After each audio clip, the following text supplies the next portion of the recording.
পাখির আপডেট দেখাবো অনেকদিন পর। পাখির আপডেট আয় চুনিয়া মুনিয়া ধুনিয়া সব ওই যে খোপের দিয়ে বেরোবে সব বাচ্চাগুলি।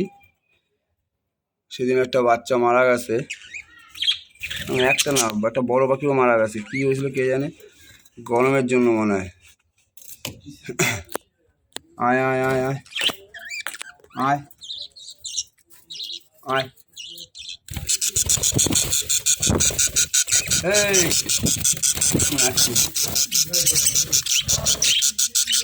আয় আয় আয় আয় আয় আয়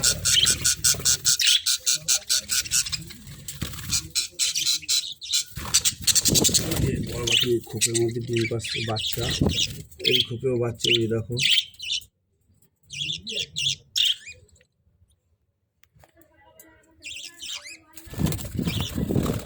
খোপে ওই খোপেতেও আছে, ওই যে বড় পাখি একটা বাচ্চা। আয় আয় আয় আয় আয় আয় সব উপরে উঠছে লাফে। এই মারামারি করবি না একদম। কি অবস্থা সব দেখো। তোমরা যদি কেউ পাখি কেনো তাহলে আমার সঙ্গে যোগাযোগ করো। হ্যাঁ, অনেক পাখি হয়ে গেছে, কিছু পাখি বেচবো আমি।